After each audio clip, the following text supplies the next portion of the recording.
سامعین و ناظرین، الحمدللہ آج میں اپنے ان عزیز طلبہ کرام سے مخاطب ہوں جو آج یعنی 3 مارچ 2022 کو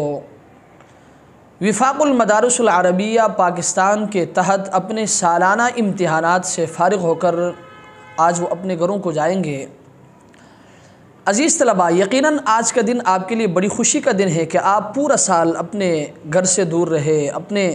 والدین سے دور رہیں، اپنے بھائی بہنوں سے دور رہیں، اپنے عزیز و اقارب سے دور رہیں، اپنے رشتہ داروں سے دور رہیں۔ یقیناً آج کا دن آپ کے لیے بڑی خوشی کا دن ہے، لیکن عزیز طلبہ، آج کے اس خوشی کو آپ ہضم کر جائیں۔ ہوتا یہ ہے کہ بسا اوقات ہم خوشی مناتے مناتے اتنے آگے چلے جاتے ہیں کہ پھر ہم بہت بڑے نقصان اٹھاتے ہیں، پھر اس نقصان کا ازالہ آپ کے لیے بھی اور میرے لیے بھی مشکل ہو جاتا ہے۔ تو آج کے دن کو ہضم کرنے کا طریقہ یہ ہے کہ آج کے دن عزیز طلبہ، آپ اس رب کریم کا شکر ادا کریں جس رب کریم نے آپ کو پورا سال پریشانیوں سے دور رکھا، مصائب سے دور رکھا اور مشکلات سے آپ کو دور رکھا، آپ کو اپنے دین کے لیے قبول فرمایا، آپ پورا سال مدرسے میں پڑھتے رہیں۔ تو آج کے دن کو ہضم کرنے کا طریقہ یہ ہے کہ آج کے دن آپ 2 رکعت نفل پڑھ کر اس رب کریم کا آپ شکر ادا کریں۔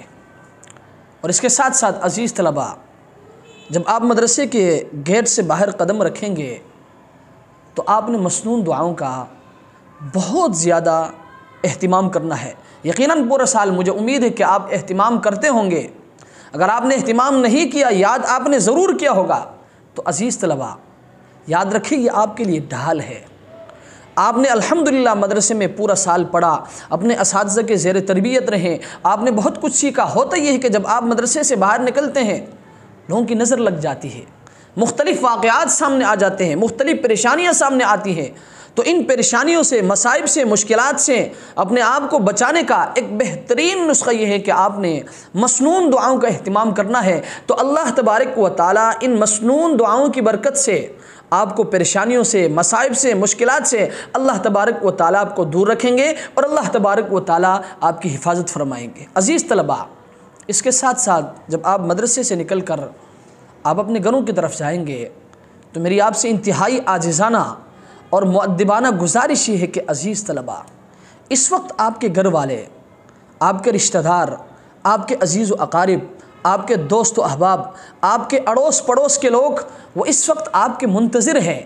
کہ فلاں قاری صاحب الحمدللہ کراچی میں فلاں بڑے ادارے میں زیر تعلیم ہیں، فلاں طالب علم پشاور کے بڑے ادارے میں زیر تعلیم ہیں، الحمدللہ میرا بیٹا لاہور میں فلاں بڑے ادارے میں زیر تعلیم ہیں۔ آپ کے والدین، آپ کے عزیز و اقارب، آپ کے رشتہ دار، آپ کے بھائی بہنیں، وہ سارے کے سارے آپ کے منتظر ہیں۔ عزیز طلبہ، وہ آپ سے کچھ سیکھنا چاہتے ہیں، وہ آپ سے کچھ معلومات لینا چاہتے ہیں، وہ آپ سے کچھ حاصل کرنا چاہتے ہیں۔ تو میری آپ سے گزارش یہ ہے کہ آپ ان کے امیدوں پر پانی نہ پھیریں، آپ ان کے امیدوں پر پورا اترنے کی کوشش کریں۔ صرف کوشش نہ کریں بلکہ آپ ان کے امیدوں پر پورا اتریں۔ وہ جو آپ سے سیکھنا چاہتے ہیں آپ ان کو سکھائیں، وہ جو آپ سے حاصل کرنا چاہتے ہیں آپ ان کو دے دیں، وہ آپ سے کچھ تعلیمات لینا چاہتے ہیں عزیز طلبہ، آپ ان کو وہ بھی سکھائیں، وہ آپ کے منتظر ہیں۔ طلبہ، اس کے ساتھ ساتھ جب آپ اپنے گھروں میں جائیں گے، آپ اپنے علاقے میں جائیں گے، آپ اپنے معاشرے میں جائیں گے، آپ اپنے گھروں میں جا کر، اپنے علاقے میں جا کر آپ نے ان لوگوں سے اپنے آپ کو دور رکھنا ہے جن لوگوں کا معاشرے میں کوئی کردار نہیں ہے، جن لوگوں کو معاشرے کے لوگ پسند نہیں کرتے، جن لڑکوں کو معاشرے کے لوگ اچھی نگاہ سے نہیں دیکھتے ہیں، آپ نے ان لڑکوں سے اپنے آپ کو دور رکھنا ہے۔ لیکن عزیز طلبہ، اس کا قطعاً یہ مطلب نہیں ہے کہ آپ ان کو دین بھی نہ سکھائیں، آپ ان کو دین ضرور سکھائیں، آپ ان کو دین کی طرف ضرور لائیں، لیکن ہمیشہ ان کے ساتھ بیٹھنا، ہمیشہ ان کے ساتھ چلنا پھرنا، یاد رکھیں اس سے آپ کے ساکھ کو نقصان پہنچے گا، آپ کے کردار کو نقصان پہنچے گا، آپ کی وجہ سے آپ کے مدرسے کے ساکھ کو نقصان پہنچے گا۔ لوگ پھر یہ تاثر لیتے ہیں کہ یار یہ دیکھو کراچی سے پڑھ کے آئے ہیں، اسلام آباد سے پڑھ کے آئے ہیں، پشاور سے پڑھ کے آئے ہیں، لاہور سے پڑھ کے آئے ہیں، اپنے اساتذہ کے زیر تربیت رہے ہیں، لیکن اس نے تو کچھ نہیں سیکھا۔ اس کو تو کچھ نہیں ملا، یہ پھر یہاں آتا ہے، فلاں لڑکوں کے ساتھ بیٹھتا ہے، فلاں علاقے کے لوگوں کے ساتھ بیٹھتا ہے جن کا معاشرے میں کوئی کردار نہیں ہے، جن کو معاشرے کے لوگ پسند نہیں کرتے ہیں، جن کو معاشرے کے لوگ بری نگاہ سے دیکھتے ہیں۔ اس لیے عزیز طلباء، میری آپ سے گزارش ہے کہ آپ نے ان لوگوں سے اپنے آپ کو دور رکھنا ہے۔ چوتھی اور آخری گزارش میری آپ سے یہ ہے کہ جب آپ اپنے گھروں میں جائیں گے عزیز طلباء،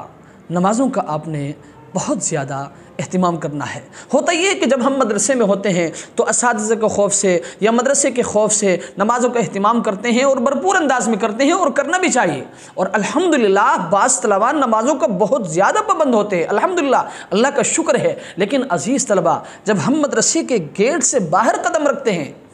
تو نمازوں میں سستی کرتے ہیں۔ اس کا نقصان کیا ہوتا ہے؟ اس کا نقصان یہ ہوتا ہے کہ جب آپ اپنے علاقے میں جا کر، اپنے گاؤں میں جا کر، اپنے محلے میں جا کر، اپنے معاشرے میں جا کر جب آپ نمازوں کا اہتمام نہیں کرتے ہیں تو وہاں آپ کے علاقے میں جو جاہل لوگ ہیں،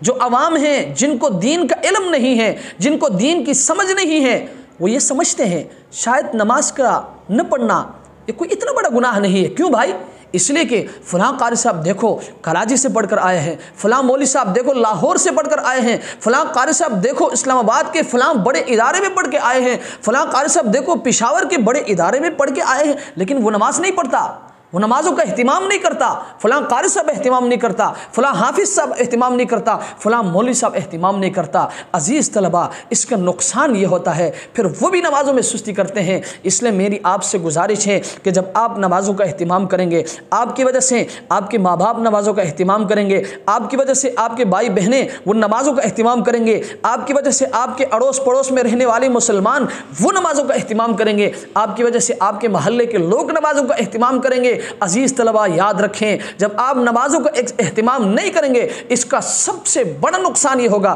آپ کی وجہ سے آپ کے اپنے گھر والے وہ نمازوں کا اہتمام نہیں کریں گے، آپ کی وجہ سے آپ کے اڑوس پڑوس میں رہنے والے مسلمان نوجوان عورتیں وہ نمازوں کا اہتمام نہیں کریں گے، آپ کی وجہ سے آپ کے محلے کے لوگ وہ نمازوں کا اہتمام نہیں کریں گے، آپ کی وجہ سے پورے معاشرے کے لوگ وہ نمازوں کا اہتمام نہیں کریں گے۔ وہ کہیں گے قاری صاحب نہیں پڑھتا، مولوی صاحب نہیں پڑھتا، حافظ نہیں پڑھتا۔ ہو سکتا ہے نماز کا نہ پڑھنا یہ اتنا کوئی بڑا گناہ نہ ہو۔ اس لیے میں آپ سے انتہائی عاجزی کے ساتھ، انتہائی معذرت کے ساتھ، انتہائی مؤدبانہ اور دل کی اتاہ گہرائیوں سے عزیز طلباء میں آپ سے منت کروں گا کہ خدا را آپ نے نمازوں کا اہتمام کرنا ہے، آپ نے مسنون دعاؤں کا اہتمام کرنا ہے، آپ نے معاشرے کے ان لوگوں سے اپنے آپ کو دور رکھنا ہے جن کا معاشرے میں کوئی کردار نہیں ہے۔ دعا فرمائے اللہ تبارک و تعالی ہمیں ان باتوں پر عمل کرنے کی توفیق عطا فرمائے۔ اور جو طلباء اس وقت اپنے گھروں کو رواں دواں ہیں، اپنے گھروں کی طرف جا رہے ہیں، میری اللہ سے یہ دعا ہے کہ اللہ تبارک و تعالی خیر و عافیت کے ساتھ ان کو اپنے منزل مقصود تک پہنچائیں، خیر و عافیت کے ساتھ لے کے جائیں اور پھر خیر و عافیت کے ساتھ لے کے آئیں۔ اور آپ نے مدرسوں میں جو کچھ پڑھا ہے، میری اللہ سے دعا ہے کہ اللہ تبارک و تعالی آپ کو ان پر عمل کرنے کی توفیق عطا فرمائے، ہمیں بھی عمل کرنے کی توفیق عطا فرمائے، اور پھر اس کو آگے تمام مسلمانوں تک اللہ تبارک و تعالی پہنچانے کی ہم سب کو توفیق عطا فرمائے۔ وآخر دعوانا ان الحمد للہ رب العالمین۔